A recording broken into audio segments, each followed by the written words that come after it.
And welcome back to e learning with in ma'am channel. आज का जो session है काफ़ी इंपॉर्टेंट है क्योंकि आज हम बात करेंगे आधुनिक भारत में शिक्षा के विकास के लिए गठित किए गए शिक्षा आयोगों की या समितियों की। देखिए, अगर आप टीजीटी पीजीटी या फिर कहेंगे टीचर लाइन की कोई भी एग्जाम देने जा रहे हो तो वहाँ ये मोस्ट इम्पोर्टेंट हो जाता है कि आपको कम से कम इतना तो जीएस में पता होना चाहिए कि शिक्षा आयोग कौन कौन से गठित हुए थे आधुनिक भारत में या अभी ट्रेंड में। चलिए तो देख लेते हैं यहाँ पे कौन कौन से आयोग हैं जो आधुनिक भारत टाइम पीरियड में गठित हुए हैं।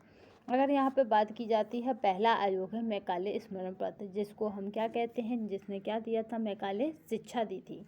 ठीक है, तो यहाँ पे अगर बात की जाए तो ये कब गठित हुआ था, तो 1835 में। केवल और केवल यही पूछा जाता है कि मैकाले जो आयोग है वो कब गठित हुआ, तो 1835 में। किसने बनाया, कौन गवर्नर जनरल था उस टाइम, तो याद रखिएगा लॉर्ड विलियम बेंटिंक थे। ठीक है, विलियम बेंटिंक के टाइम पे क्या हुआ था, मैकाले आयोग का गठन हुआ था। नेक्स्ट देखते हैं James Thompson plan. James Thompson plan बहुत कम पूछा जाता है बट याद रखेंगे 1843 है। यहाँ पे अगर बात की जाए कौन गवर्नर जनरल था, तो एलन बैरू था। अगर बात की जाए वुड डिस्पैच, ये मोस्ट इम्पोर्टेंट है, मैकाले मोस्ट इम्पोर्टेंट है। वुड डिस्पैच की बात की जाती है तो 1800 ठीक इसके बाद आया ये, तो 1800 यहाँ पे 54 ईस्वी की बात करेंगे तो यहाँ पे 11 साल पीछे ही ये आ गया। तो याद रखिएगा 10 साल पीछे यानी 11वीं साल में ये आ गया। तो डलहौजी थे। ठीक है, इनके गवर्नर कौन थे, तो डलहौजी थे। अगर बात की जाए हंटर आयोग की तो ये कब है, 1882 ईस्वी है। अगर यहाँ पे देखा जाए तो गवर्नर जनरल कौन है, तो रिपेन है। अगर बात की जाए रेलवे आयोग की तो ये 1902 है, और 1902 में भी अगर यहाँ पे बात की जाती है गवर्नर जनरल थी तो कर्जन थे।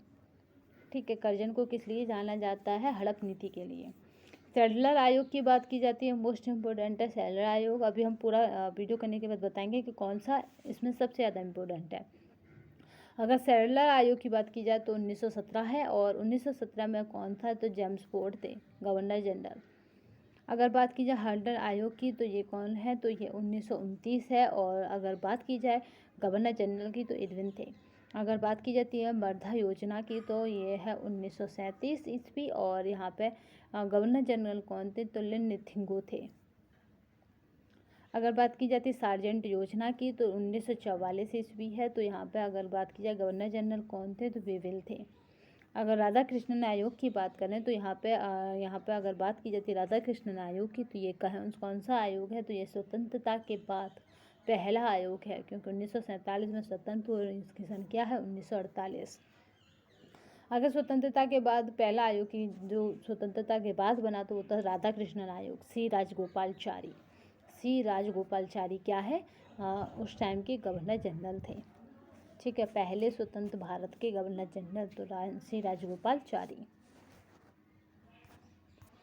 तो आज हमने देखा, अब इसमें देख लेते हैं मोस्ट इम्पोर्टेंट कौन कौन से आयोग या समितियां हैं। तो आप याद रखेंगे मैकाले है 1835 है। वुड डिस्पैच की बात की जाए तो 1854 है। और यहाँ पे बात की जाती है हंटर आयोग की, मोस्ट इम्पोर्टेंट है क्योंकि ये जूनियर एजुकेशन के लिए था, 1882 है।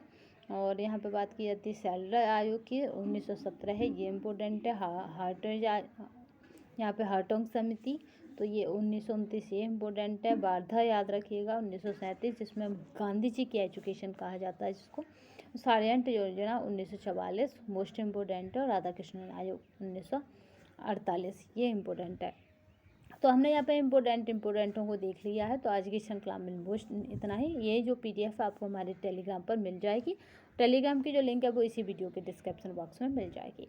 आज आपको मोस्टली सभी वीडियो के डिस्क्रिप्शन बॉक्स आपको कंप्लीट मिल जाएंगे। तो आज के लिए बस इतना ही। नए सेशन में फिर मिलेंगे, तब तक के लिए धन्यवाद। वंदे मातरम, जय हिंद।